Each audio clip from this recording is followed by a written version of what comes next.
নির্মলেন্দু গুণ লিখেছিলেন, চোখ নেই বলে দেখতে পাইনি হিরে চুনিয়ার পান্না, কান নেই বলে শুনতে পাইনি মানুষ পাখির কান্না। কিন্তু আজকের দিনে এই পশ্চিমবঙ্গে দাঁড়িয়ে যিনি পথে বসা যোগ্য শিক্ষকদের কান্না দেখতে বা শুনতে পান না, তাকে মনুষ্য পদবাচ্য বলে ভাবাটা কিন্তু মুশকিল। দেখুন, আমরা প্রথম দিন থেকে দুটো দাবি করে এসেছি। একজন অযোগ্য শিক্ষকও, অর্থাৎ পয়সা দিয়ে চাকরি কেনা একজন ভুয়ো শিক্ষকও যেন কোনো স্কুলে না থাকে, কারণ তাতে ছাত্রছাত্রীদের একাধিক প্রজন্ম মারাত্মক ক্ষতিগ্রস্ত হচ্ছে। এবং দুই, একজন যোগ্য শিক্ষককেও যেন অন্যের দুর্নীতির কারণে চাকরি হারাতে না হয়। আবার বলছি, 26,000-এর মধ্যে একজন যোগ্য শিক্ষককেও নয়। তাই আমাদের আজকের সভার বিষয়টাই একটা স্পষ্ট দাবি। আজকের সভার বিষয়, প্রাতিষ্ঠানিক দুর্নীতি যদি চাকরি গিলে খায়, সরকারকেই নিতে হবে যোগ্যদের দায়। আমরা প্রত্যেকে চাই যে যোগ্যরা আছেন তারা প্রত্যেকে স্কুলে ফিরে যান। আমাদের সমাজে মাস্টারমশাইদের স্থান অন্যরকম, আমাদের সমাজে শিক্ষকদের স্থান অন্যরকম। মমতা বন্দ্যোপাধ্যায়কে কথা বলার সময় বারবার একটা শব্দ ব্যবহার করেছেন, সসম্মানে তারা ফিরে যাক। কিন্তু একটা কথা আমাকে এখানে বলতেই হবে, সেটা হচ্ছে টাকা নিয়ে চাকরি বলে একটা কথা হলো, টাকা নিয়ে চাকরি, টাকা নিয়ে চাকরি। দেখুন, টাকা দিয়ে চাকরি হয়েছে এটা প্রমাণ করার দায়িত্ব তো সিবিআই ছিল। কিন্তু আপনারা আমাকে বলুন, আজ অব্দি একটা কোর্টের একটা জাজমেন্ট টাকা নিয়ে চাকরি করেছে তৃণমূলের মন্ত্রীরা এই কথাটা বলেছে? আর আরেকটা পার্টি সিপিএম, এই কলকাতার স্মৃতির মোড়ে 14-15 বছর জেল খেটে এলো খুনের দায় একজন, তাকে দিয়ে একটা ধর্ষণের বিরুদ্ধে মুভমেন্টের মুখ করেছিলেন তাকে দুলাল ব্যানার্জি। কিন্তু ইরেগুলারিটিস নিয়ে তো আদালত বলেছে। এখন এটা যদি ধরুন স্টাফ কেন্দ্রিক হতে পারে, যে কোনো একটা জায়গার যারা সরকারি কর্মচারী সেই সমস্ত মানুষদের মধ্যে 1-2জনই কাজটার সঙ্গে জড়িত, যেটার দায় আজকে সরকারকে বহন করতে হচ্ছে। এখন এই 1-2জন যদি সত্যিই জড়িত থাকেন, এই 1-2জন কারা, এটারও দায়টা আমাদের। সত্যি বাংলার মানুষের কাছে আমরা ক্ষমা চাইছি। কেন জানেন? কারণ আমরা ক্ষমতায় আসার পর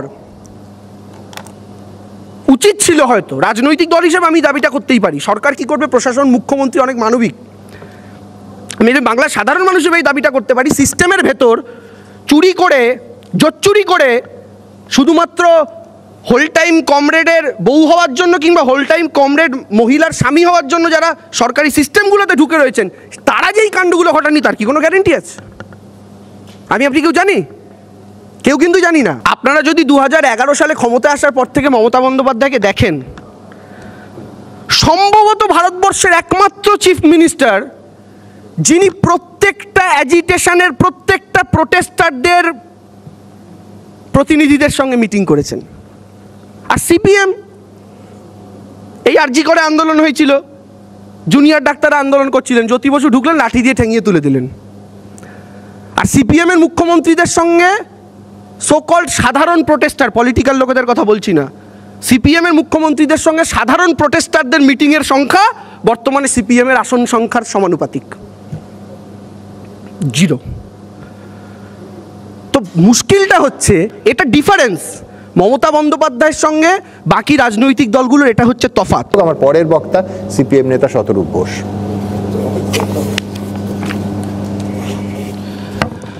সবাইকে ধন্যবাদ বা নমস্কার, এবং দেবাংশুকে ধন্যবাদ সমীরদার মতো বলে কয়ে কেটে না পড়ার জন্য। প্রথম কথা হচ্ছে, দেবাংশু, তুমি বললে যে ধর্ষণ নিয়ে একজন কনভিক্টেড ছিলেন, মানে ধর্ষণ নিয়ে কনভিক্টেড ছিলেন না, অন্য মামলায় কনভিক্টেড ছিলেন, তিনি জেল থেকে বেরিয়ে কেন ধর্ষণের বিরুদ্ধে প্রতিবাদে ছিলেন, ইত্যাদি ইত্যাদি। তোমার পাশে যে মানুষটা বসে আছেন দেখতে পাচ্ছ, তোমার দলের এমপি ছিলেন, ধর্ষণকাণ্ডের প্রতিবাদ করেছিলেন বলে আজকে উনি এমপি নন। তার জায়গায় যাকে এমপি করা হয়েছে সে ধর্ষণকাণ্ডে অভিযুক্ত বলে উনি প্রতিবাদ করেছিলেন, সেই প্রতিবাদ করতে গিয়ে একদম যাই হোক, না উনি সেরেছেন ধর্ষণকাণ্ডের প্রতিবাদ করতে গেছেন, দলের লাইনের সঙ্গে মেলেননি, এমপিশিপ ছাড়তে বাধ্য হয়েছেন, আজকে তিনি এমপি নন। তার জায়গায় যাকে এমপি করা হয়েছে সে ধর্ষণকাণ্ডে অভিযুক্ত, এবং তার বাড়িতে মমতা বন্দ্যোপাধ্যায় সিআইডিকে ছিল গ্রেপ্তার করতে, ঋতব্রত ব্যানার্জিকে। ধর্ষণের প্রতিবাদ করেছিলেন বলে একজনকে রাজ্যসভা ছেড়ে তোমার পাশে বসে থাকতে হচ্ছে, আর একজন তোমার পাশ থেকে রাজ্যসভায় চলে গেছে ধর্ষণ করেছিল বলে। 2 নম্বর কথা হচ্ছে, আদালতের রায় আছে কিনা, আদালতের এই নিয়ে কোনো রায় আছে কিনা। ভাই, পরেশ অধিকারীর মেয়ে চুরি করে চাকরি পেয়েছিল, এটা আদালতের রায় কি রায় নয়? মমতা বন্দ্যোপাধ্যায়ের হচ্ছে ভাইজি নাকি বৃষ্টি মুখোপাধ্যায় বীরভূমের চুরির চাকরি ছাঁটাই হয়েছে, এটা আদালতের রায় কি রায় নয়? উল্টো দিকে আমি জিজ্ঞেস করছি, বামফ্রন্ট সরকারের সময়কার অনেক কথা বললে, সুমনদা তো বলার সময় বললই যে চুরির টাকা, চাকরি বিক্রির টাকা কোনো সিপিএমের হোল টাইমারের বান্ধবীর খাটের তলা থেকে পাওয়া যায়নি, পাওয়া গেছে তৃণমূল কংগ্রেসের শিক্ষামন্ত্রীর বান্ধবীর খাটের তলা থেকে। আমি জিজ্ঞেস করছি, 34 বছর বামফ্রন্ট সরকারের সময় মমতা বন্দ্যোপাধ্যায় এমনকি টালার ট্যাঙ্কে গরু ভাসছে বলেও মিছিল করেছিলেন, কিন্তু সিপিএম টাকা নিয়ে চাকরি বিক্রি করছে এই বলে মমতা বন্দ্যোপাধ্যায় বামফ্রন্ট সরকারের সময় কবে একটা মিছিল করেছিলেন আমাকে দেখানো হোক। মমতা বন্দ্যোপাধ্যায় সেই সময় মাথায় উকুন হলেও সিবিআই তদন্ত চাইতেন, কিন্তু নিয়োগে দুর্নীতি হচ্ছে তার জন্য সিবিআই তদন্ত মমতা বন্দ্যোপাধ্যায় কবে চেয়েছেন বামফ্রন্ট সরকারের সময়? আমি উদাহরণ দেখতে চাই। স্বজন পোষণ হয়েছে, দলের লোককে চাকরি দিয়েছে, এইসব ছিল। পয়সা নিয়ে চাকরি বিক্রি করছে সিপিএম, এই অভিযোগ কবে মমতা বন্দ্যোপাধ্যায় করেছেন আমাদের সরকারের সময়? আমি একটা উদাহরণ চাই। এর পরের কথা, সে প্রোটেস্টারদের সঙ্গে বৈঠক। হ্যাঁ দেখো, ওই সময় এমনি মমতা বন্দ্যোপাধ্যায়ের সঙ্গে রাজভবনে বুদ্ধদেব ভট্টাচার্য আছেন, বৈঠক করছেন, এরকম কয়েকটা ছবি টবি দেখানো যাবে না, একদম তা নয়। তবে সাধারণভাবে তুমি মনে করলে দেখবে বামফ্রন্ট সরকারের সময় সাধারণভাবে এরকম শিক্ষকরা রাস্তায় বসে আছেন, চিকিৎসকরা রাস্তায় বসে আছেন, এইসব দেখতে হতো না। মমতা বন্দ্যোপাধ্যায় মাঝে মধ্যে রাস্তায় বসে থাকতেন, বাকি সবাই যে যার কর্মস্থলে নিজের কাজ করতো। এখন হয়েছে কি, অন্যান্য লোক রাস্তায় বসে থাকে আর মমতা বন্দ্যোপাধ্যায়ের দলের লোকেরা বালি, গরু, চাকরি সব বেছে খেয়ে বেড়ায়। ত্রিপুরার কথা বললে, ভাই ত্রিপুরাতে বিজেপি হোক কি মাঝখানে 1-1.5 বছরের জন্য তৃণমূল যখন ওখানে বিরোধী হয়েছিল, কোনোদিন এই অভিযোগটা করেনি আমাদের বিরুদ্ধে যে ত্রিপুরায় নিয়োগ নিয়ে কোনো রকম দুর্নীতি হয়েছিল। দুর্নীতির অভিযোগ ত্রিপুরাতে এমনকি আমাদের বিরুদ্ধে তৃণমূল কংগ্রেসও কোনোদিন করতে পারেনি। তবে তোমার কবিতার ওই একটা লাইন শুনলাম, শিক্ষকদের সম্মান। ভাই, শিক্ষকদের সম্মান নিয়ে তোমরা কথা বলছো? তোমাদের কাউন্সিলর বারাসাতের 28 নম্বর ওয়ার্ডের কাকলি ভট্টাচার্য, পেশায় একজন শিক্ষিকা, আনন্দবাজার পত্রিকায় খবর বেরিয়েছিল, এবিপি স্টোরিটা আমি বার করলাম, আমার পকেটে চাইলে আমি দেখাতে পারি। উনি মাধ্যমিক পরীক্ষার্থীদের, উচ্চ মাধ্যমিক পরীক্ষার্থীদের শুভেচ্ছা জানিয়ে একটা হোর্ডিং করেছেন ওনার ওয়ার্ডে। তাতে লিখেছেন তার পেশায় কাউন্সিলর এবং পেশায় শিক্ষিকা, ব্র্যাকেটের তলায় লিখে দিয়েছেন 2006 সালের নিয়োগ। তাকে যখন প্রশ্ন করা হচ্ছে যে এটা আপনি লিখেছেন কেন, বলছে না এখনকার জমানায় নিয়োগ বলে তো অনেকে ভাবছে যে তৃণমূলের কাউন্সিলর বলছে এখনকার চাকরি হলে তো অনেকে ভাবছে যে চুরির চাকরি, ওই জন্য আমি লিখে দিয়েছি বামফ্রন্ট আমলের চাকরি, যাতে কেউ আমাকে ভুল না বোঝে। ভাই, এই জায়গায় তো আনিয়ে ফেলেছো শিক্ষকদের সম্মানকে। আমি বলছি, বুয়াদা তখন বলার সময় বললেন যে মমতা বন্দ্যোপাধ্যায় যা সমাধান করার উনি আজকে বলে দিয়েছেন, যা উত্তর দেওয়ার। কি বলেছেন? বলেছেন পশ্চিমবাংলায় এখনও অনেক ভ্যাকেন্সি আছে, তাদের নিয়োগ হবে। আরে ভ্যাকেন্সি তো চিরকালই ছিল, তা আজ পর্যন্ত কোন নিয়োগটা আপনি পয়সা না খেয়ে করেছেন যে এইবার করবেন বলে আমরা ধরে নেব? আপনি বলছেন রিভিউ পিটিশনের কথা। 3রা এপ্রিল সুপ্রিম কোর্ট থেকে রায় এলো, চাকরিগুলো সমস্ত বাতিল হলো। 17ই এপ্রিল রাজ্যের সরকার কনসেন্ট অর্ডার দিয়ে দিল সুপ্রিম কোর্টকে। তারা লিখিতভাবে বলে দিল যে আপনাদের রায় আমরা মেনে নিচ্ছি, আমরা 31শে মের মধ্যে এদেরকে চাকরি থেকে টার্মিনেশন লেটার ধরিয়ে দেব। চিন্তা করুন, তারিখটা খেয়াল রাখুন। 17ই এপ্রিল রাজ্য সরকার কনসেন্ট অর্ডার একবার দিয়ে দিল। কনসেন্ট অর্ডার দিয়ে দেওয়ার পরে 3রা মে রাত্রির 9:28 এসএসসি আর রাত্রির 11:08 ওয়েস্ট বেঙ্গল গভর্নমেন্ট তারা অনলাইনে রিভিউ পিটিশন ফাইল করছে। কনসেন্ট অর্ডার দিয়ে দেওয়ার পরে রিভিউ পিটিশন, চ্যাংড়ামি হচ্ছে ছেলে মেয়েগুলোকে নিয়ে। কী দাম আছে এই রিভিউ পিটিশনের? আমরা আবেদন করছি, যদি সত্যি এরপরে সিঙ্গল বেঞ্চ রায় দিয়েছে হাইকোর্টের, ডিভিশন বেঞ্চ রায় দিয়েছে, সুপ্রিম কোর্ট রায় দিয়েছে, এক রায় থেকেছে। এরপরে যদি আপনি আশা করেন যে রিভিউ পিটিশনে নতুন কোনো রায় আসবে, নতুন কোনো সিদ্ধান্ত আসবে, তাহলে নতুন কিছু দিন কোর্টকে, অন্তত একটা বাড়তি কাগজ দিন। একটা বাড়তি কাগজ কি হতে পারে? সেগ্রিগেটেড লিস্টের কাগজটা, চাল এবং কাকড়কে আলাদা করার কাগজটা, ওই কাগজটাকে নিয়ে যান সুপ্রিম কোর্টে, দিয়ে বলুন যে এর আগে আমরা দিতে পারিনি কিন্তু এখন আমরা দিচ্ছি। এই 26,000-এর মধ্যে 6,000 কি 6,500 ইতিমধ্যে চিহ্নিত শিক্ষক এবং শিক্ষাকর্মীদের মধ্যে কারা কারা চাকরি কিনেছিল, তার বাইরের যারা বাকি থেকে গেছে তাদের মধ্যে এই কয়েকজন, সে 5 জন হতে পারে, 50 জন হতে পারে, 500 জন হতে পারে, এরা টেন্টেড, তার বাইরে বাকি সবাই স্বচ্ছ। সেগ্রিগেটেড লিস্টটাকে নিয়ে সুপ্রিম কোর্টে যান, দিন রিভিউ পিটিশনের সঙ্গে একটা স্টেপলার দিয়ে ওটাকে স্টেবল করে দিন। তারপর আমরা সবাই আশা করব ওইটাকে কনসিডার করে সুপ্রিম কোর্ট নতুন একটা রায় দেবে। তা যদি আপনি না করেছেন তাহলে ওই এক অ্যাপিল, এক বক্তব্য, হাইকোর্ট থেকে শুরু করে সুপ্রিম কোর্ট হয়ে এক রায় এসছে, এরপরে কি রিভিউ পিটিশন করেছেন, এতেও না হলে কি আপনি রাষ্ট্রসংঘে যাবেন, মঙ্গল গ্রহে যাবেন এরপরে অ্যাপিল করতে? ছেলে খেলা হচ্ছে ছেলে মেয়েগুলোকে নিয়ে। এখানে বলা হচ্ছে যে আমরা সবাই চাই যে এই ছেলে মেয়েগুলোর মধ্যে যারা কাজ করছিলেন, কাজ হারিয়েছেন, তাদের মধ্যে যারা যোগ্য তারা সসম্মানে তাদের কর্মক্ষেত্রে ফেরত যাক। ঠিক কথা, এটা আমরা সবাই চাই। কিন্তু মমতা বন্দ্যোপাধ্যায় তার পাশাপাশি আর একটা জিনিস চান, কি? যারা অযোগ্য, এবং আপনাদের একটা কথা বলছি, অন্যভাবে নেবেন না, টেন্টেড কথাটার বাংলা মানে কিন্তু অযোগ্য নয়, টেন্টেড কথাটার বাংলা হচ্ছে কলঙ্কিত। যাই হোক, আমি যদি সেটাকে সরিয়েও রাখি, যারা অযোগ্য তারাও যেন সসম্মানে চাকরি করে, মমতা বন্দ্যোপাধ্যায় কিন্তু এইটাও চান। তাদের কাছ থেকে পয়সা খেয়ে বসে আছেন। সেই কারণে একটা ক্যাবিনেট কত বড় চোর হতে পারে, একটা গভর্নমেন্ট কত বড় চোর হতে পারে, মুখ্যমন্ত্রীর উপস্থিতিতে একটা গোটা ক্যাবিনেট বসে মিটিং করে সিদ্ধান্ত নিয়েছে যে আমরা প্রত্যেকজন টাকা দিয়ে চাকরি কেনার, চাকরিকে রক্ষা করব সুপারনিউমারিক পোস্ট ক্রিয়েট করে। সেইটা কোর্টের নির্দেশে আটকানো হয়েছে। কিন্তু মমতা বন্দ্যোপাধ্যায় শুধুমাত্র যোগ্যরা স্কুলে ফেরত যান এইটা চাননি। যদি এইটা চাইতেন তাহলে আজকে এই দিনটাই দেখতে হতো না। উনি চেয়েছিলেন সবকটা চাকরি কেনার, চাকরি রক্ষিত হোক, যাতে কিনা ওনার দলের চাকরি বেচাগুলো ওই চুরির টাকা ভালো করে ভোগ করতে পারে ওনার ভাই ভাইপোগুলো। উনি ওটা চেয়েছিলেন বলে আজকে এই অবস্থা হয়েছে। এখানে অনেক কথা হচ্ছে। এই যে এর আগে দেখলাম মমতা বন্দ্যোপাধ্যায় উত্তরবঙ্গে যাওয়ার আগে এয়ারপোর্টে দাঁড়িয়ে বলছেন একটা জিনিস মাথায় রাখতে হবে, এটা কিন্তু আমাদের জন্য হয়নি, আমরা কিন্তু মামলা করিনি। উনি ইঙ্গিত করছেন বিকাশ ভট্টাচার্যকে, অভিজিৎ গাঙ্গুলি সে সময় যাচ্ছিলেন তাদেরকে, যে ইনি মামলা করেছেন, উনি রায় দিয়েছেন। আরে কে মামলা করেছে, কে রায় দিয়েছে সব তো বললেন, কে চুরি করেছে সেটা বলুন। চুরিটা তো আপনি করেছেন, চুরিটা তো আপনার দলের নেতারা করেছে, চুরি তো আপনার দলের পাড়ায় পাড়ায় স্টেট ব্যাংক অফ তৃণমূল খুলে সেন্টার বানিয়েছিলেন, যেখান থেকে টাকা নিয়ে পশ্চিমবাংলার পুলিশ, মমতা ব্যানার্জির পুলিশ গ্রিন করিডোর করে পার্থ অর্পিতার ফ্ল্যাটে পৌঁছে দিয়েছিল। জানি না সেখান থেকে আর কোন কোন ফ্ল্যাটে গেছিল, কিছু ফ্ল্যাটে, কিছু বাড়িতে, কিছু নিকেতনে তো আবার সিবিআই যাওয়া বারণ রয়েছে। চুরিটা কে করেছে সেইটা বলুন, তার হিসেব দিন। আমি এখানে বলছি একটা কথা, এই যে এত কথা বিকাশ ভট্টাচার্যকে নিয়ে, দেখুন এটা আপনারা সবাই জানেন, সাধারণভাবে আমাদের পার্টিতে এটা হয় না, কিন্তু এক্ষেত্রে খুব রেয়ার ঘটনা, কিন্তু এটা ঘটেছে, লুকোচুরির কোনো ব্যাপার নেই। বিকাশ ভট্টাচার্যের সমস্ত বক্তব্যের সাথে আমাদের সমস্ত বক্তব্য তো মেলেনি, এটা তো ঘটনা। আমি এটাকে নিয়ে লুকোচুরি করে কি করব। বিকাশ ভট্টাচার্য ঘটনাটাকে দেখেছেন একেবারে যারা বঞ্চিত তাদের আইনজীবী হিসেবে আইনের চোখ দিয়ে।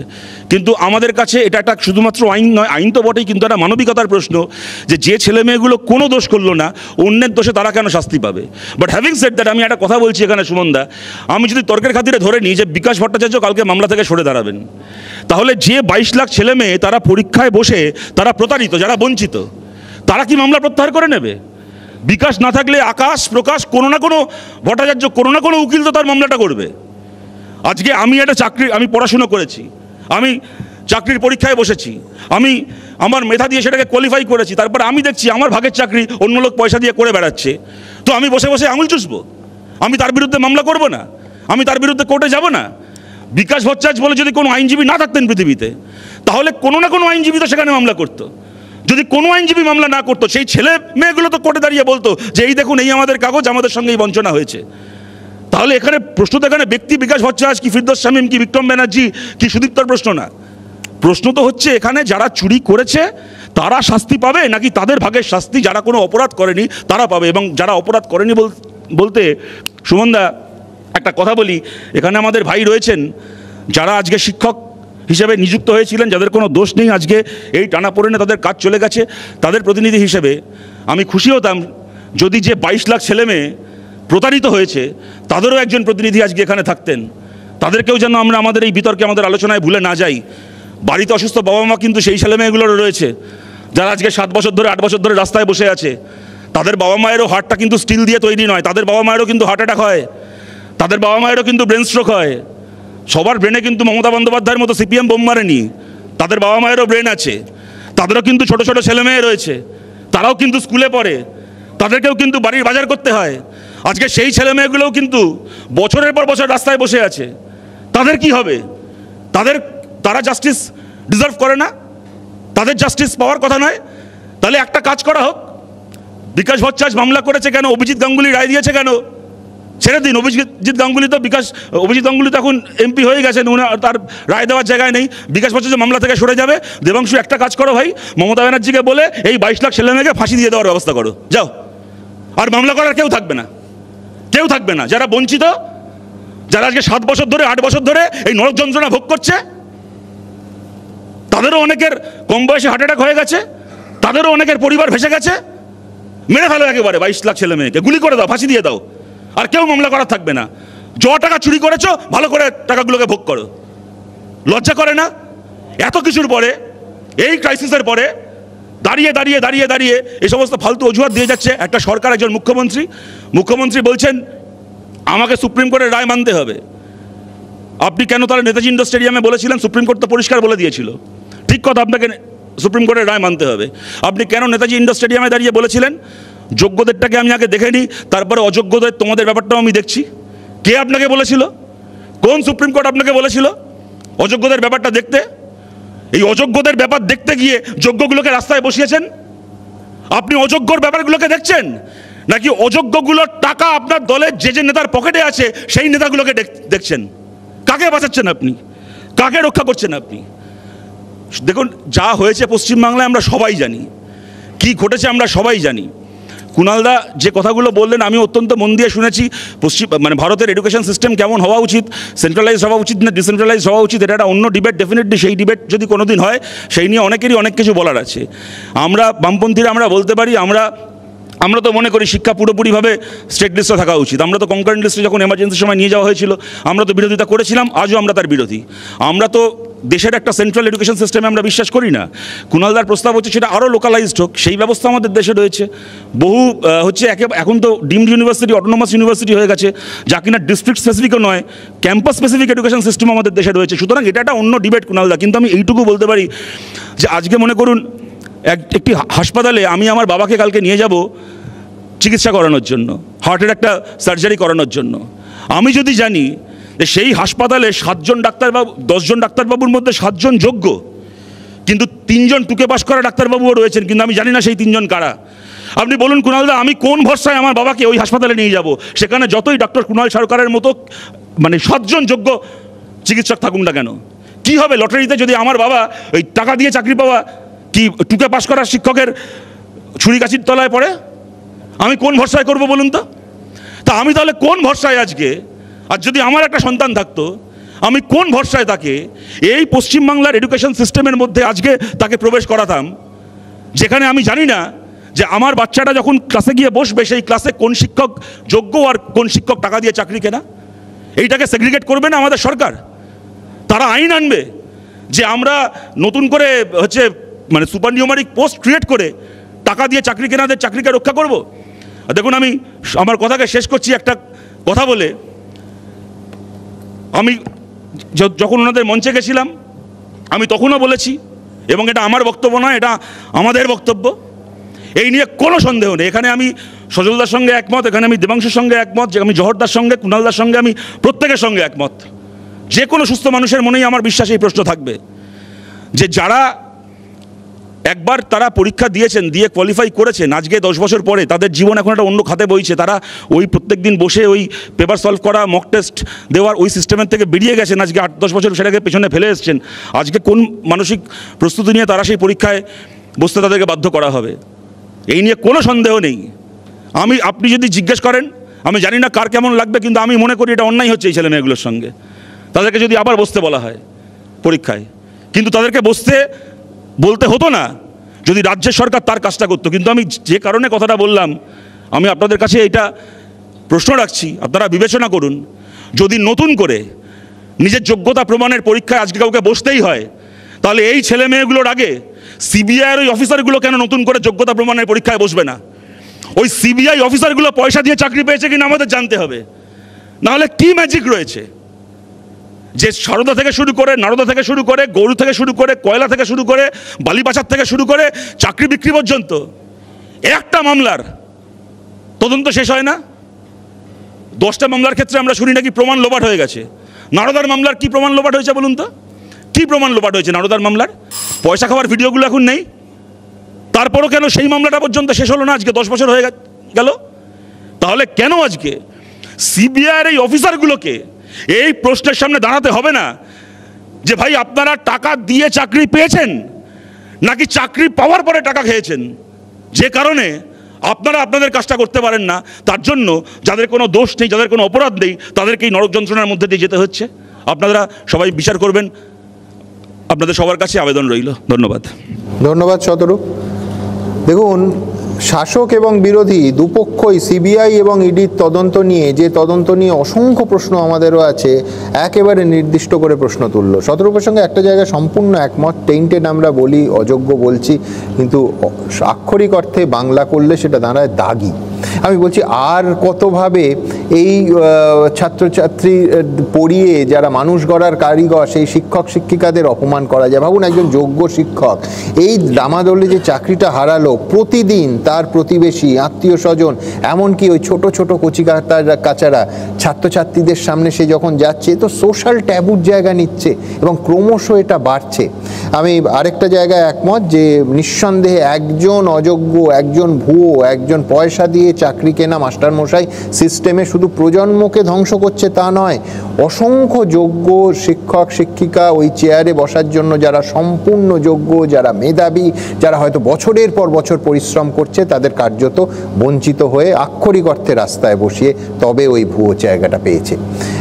বিকাশ ভট্টাচার্য শতরূপকে ধন্যবাদ, একবার পরিষ্কার বললেন যে কিন্তু মুশকিলটা হচ্ছে আমার মনে আছে যে যেদিন গোটা প্যানেল বাতিল করার জন্য সওয়াল হয়েছিল এসএফআই বোধহয় তার পরদিন প্রেস কনফারেন্স করে একই কথা বলেছিল তারা। কিন্তু আমার প্রশ্ন খুব পরিষ্কার, সেটা হচ্ছে যখন বিকাশ ভট্টাচার্য কোনো বক্তব্য রাখছেন সেটা দলের রাজ্যসভার সাংসদের বক্তব্য না তার আইনজীবী সত্তার বক্তব্য, সেটা কোথায় লেখা থাকে? যে সুপ্রিম কোর্ট পিজি কেসের সময় সেই সিবিআইর অ্যাডভাইসটা শুনতে পারলো, তাহলে সেই সুপ্রিম কোর্ট কেন এই কেসের সময় সেই সিবিআইর ইনভেস্টিগেট করা সেই সিডি বা সেই লিস্টের দিকে ভূক্ষেপ করলো না? কেন সুপ্রিম কোর্ট জাস্টিস অভিজিৎ গাঙ্গুলির করা লিস্টটা দেখলো না? কারণ this is a confusing matter, এটা সাংঘাতিকভাবে ঘোলাটে হয়ে রয়েছে। আপনি এটা বলেছিলেন, আমি আসলে এইটার মানে এইটা তো আমাদের উত্তর দেওয়ার দায় নয়, সে কারণে প্রথমে বলিনি, আপনাকে এটা বলি। হাইকোর্টের জাজমেন্টে প্যারা 242, আপনার প্রশ্নটা খুব মানে বোনাফাইড প্রশ্ন এবং আমার বিশেষ অনেকের মনেই এটা আছে। হাইকোর্টের জাজমেন্ট প্যারা 245-এ কোট করা আছে যে এসএসসি হাইকোর্টকে এফিডেভিট দিয়ে জানিয়েছে ফার্দার ইররেগুলারিটিজ এক্সিস্ট। অর্থাৎ কিনা আপনি যেটা বলছেন সিবিআই দ্বারা চিহ্নিত যারা ইররেগুলার বা হোয়াট এভার, আমি কোনো কাইন্ডলি শেষ করে নিই, তার বাইরে ধরুন 19,000 কি 19,500 তাদের মধ্যে যে কেউ আর টেন্টেড নয়, এটা এসএসসি বলে দিলেই মিটে যেত। কিন্তু এসএসসি বললো এর বাইরেও আরো টেন্টেড থাকতে পারে, আমরা জানি না। এবার আপনি বলুন এরপরে কোন কোর্ট অন্য রাইট দেবে এবং এসএসসি কেন বললো? Nothing better is expected from SSC. SSC যেভাবে কাজকর্ম করছে তারা সেরকম ঘোলাটে কাজকর্ম করবেই। অতএব হু ইজ রেসপন্সিবল? আর সুমন প্রভু আমাকে একটা প্রশ্ন করেছিল, যোগ করব যে কাউকে একটা তো সেটা এজেন্সি হতে পারে, ইনভেস্টিগেটিং এজেন্সি হতে পারে, সেটা পরীক্ষার নিয়ম সংস্থা এসএসসি হতে পারে, কাউকে তো বলতে হবে যে 7 জন চুরি করেছে 14 জন চুরি করেনি, কেউ বলেনি। কনসেনসাসের দিকে এগোতে হবে, এটা সহমতের দিকে এগোতে হবে যে এই পরীক্ষা নতুন এগুলো সব খোলা একটাই কথা বলতে কনসেনসাস একটা পয়েন্টেই হতে পারে স্যার, কনসেনসাস একটা পয়েন্টের ভিত্তিতেই হতে পারে। যারা চাকরি কিনেছে তারা বাদ যাবে, যারা যোগ্য বলেনি প্লিজ, যারা যোগ্য তাদের চাকরি ওদের মতো রিটেন্ড হবে এবং চাকরি না পাওয়া যোগ্য যারা তারা চাকরি পাবে। এর বাইরে মানে আমি 17 মা আমি অ17 মা, যে যোগ্য তারও চাকরি থাকবে আর যে চাকরি কিনেছে সেও সুপার নিউমারিক পোস্ট চাকরি করবে। এই পয়েন্টে শতরূপদা বক্তব্য রাখার সময় একটা সুন্দর কথা বলেছে যে তৃণমূলের সময় অ্যাজিটেশন হচ্ছে, মমতা ব্যানার্জি যাচ্ছে, তার একটা মূল কারণ হচ্ছে সিপিএম এর সময় অ্যাজিটেশনই হতো না, আর অ্যাজিটেশন হলে গুলি মেরে দিত। আরেকটা বিষয় হচ্ছে যে দ্বিতীয় কথা হচ্ছে যে আমি বক্তব্যের সময় আমরা গুলি মেরেছি, তোমার সময় বললাম আমি দুটো প্রশ্ন তোমায় করে যাবো, তুমি উত্তর দিও, মাইক রেখে দিয়েছি। আচ্ছা আমার সময় বললে তোমরা লাস্ট বলার পর আবার বলেছো তো, একটু শোনো। আমি বলছি শতরূপদা যে কথাটা বলেছিল সেই কথাটার মূলে যেটা দাঁড়ায়, ত্রিপুরাতে ওরা মারা গেছিল, হার্ট অ্যাটাক হয়ে স্ট্রোক হয়ে এখানেও হয়েছে। এবার আমি এক সেকেন্ড এবার আমার বক্তব্যের না, তুমি ত্রিপুরার চুরি করেনি বলেছো, খাটের তলায় 52 কোটি আছে নাকি? ও কাকে বলতে দিচ্ছিল? সুমন দা তোমার একটা কথার উত্তর দিতে হবে। আচ্ছা প্রথমে বলি, আপনারা ঝগড়াই করে যাবেন শেষ অবধি, আমাদের কথাটা আমরাই বলতে পারবো না। আমি বলতে চাইছি যেটা সেটা হচ্ছে তুমি সমস্ত কথা বললে, ত্রিপুরার মুখ্যমন্ত্রী চুরিটা হয়েছে কি হয়নি পশ্চিম বাংলায়? চোরেরা জেলে যাবে কি যাবে? হয়েছে তো সিপিএম করে চোর শূন্য হয়ে গেছে, চোর শূন্য হয়ে গেছে। মমতা ব্যানার্জি ক্যাবিনেটের মন্ত্রীরা করেছে, মমতা ব্যানার্জির ক্যাবিনেটের মন্ত্রীর বান্ধবী খাটের তলা থেকে টাকা পাওয়া গেছে, কোন সিপিএম নেতার বাড়ি থেকে 5 টাকা পাওয়া যায়নি। সিপিএম এর 2021 স্লোগান ছিল চোর তারাও বাংলা বাঁচাও, বাংলা চোরকে জিরো করে দিয়েছে। তুমি একটা প্রশ্ন তোমরা বিয়ে বাড়িতে রসগোল্লা খাও না জানি। বিকাশ ভট্টাচার্য ভট্টাচার্য যে কথাটা বলছেন তিনি ওটা আইনজীবীর বক্তব্য হিসেবে দেখবেন না সিপিএম এর বক্তব্য হিসেবে রাজ্যসভার সদস্য হ্যাঁ হিসেবে আমি বলছি আইনজীবীর বক্তব্য হিসেবে দেখবে, কারণ সিপিএম এর বক্তব্য এর আগে সিপিএম এর বহু নেতা বলেছেন, আমিও প্রতিনিধি হিসেবে বলেছি। এবার আমি একটা কথা বলি সুমনদা, কোর্টের বিচারপতি, হাইকোর্ট কি সুপ্রিম কোর্টের, বিকাশ ভট্টাচার্যের বক্তব্যকে আইনজীবী হিসেবেও শোনেননি, সিপিএম নেতা হিসেবেও শোনেননি, প্রাক্তন মেয়র হিসেবে, আশুতোষের প্রাক্তন ছাত্র হিসেবে কিছু হিসেবেই শোনেননি, শুনেছেন সংবিধানের সঙ্গে লজিকটা মিলিয়ে এবং তার ভিত্তিতে কতগুলো রায় দিয়েছেন। এখানেই আমি বলছি বিকাশের জায়গায় প্রকাশ আকাশ যে উকিলই থাক না কেন, মানে কোর্টের কাছে বিচার্য হচ্ছে লিটিগেশনটা, সেই লিটিগেশন এসএসসির বিরুদ্ধে, কেননা এসএসসি চোর, তৃণমূলের অ্যাপয়েন্টেড এসএসসি চোর। কোনো আদালত ল পয়েন্টের বাইরে গিয়ে কে বলছেন সেখানে উকিলটা এখানে ইম্পর্টেন্ট নয়, এখানে চোরগুলো। আমার প্রশ্ন হচ্ছে 26,000, ভাই এক সেকেন্ড, 26,000 চাকরি বিক্রির জন্য বা 26,000 চাকরিতে রিক্রুটমেন্টের জন্য যদি খাটের তলায় 50 কোটি জমে থাকে, তাহলে এবার 44,000 শূন্যপদের জন্য কার খাটের তলায় ক কোটি জমবে? ভাই এইটুকু বলে দাও, খালি বাড়ি চলে যাচ্ছে। কথা বলি, ভারতবর্ষের আর কটা অর্পিতা আছে, ভারতবর্ষের মাটিতে একজনই নেতার কটা করে খাট আছে, তাকে জমি চোর বলে অভিহিত করা হয়েছিল।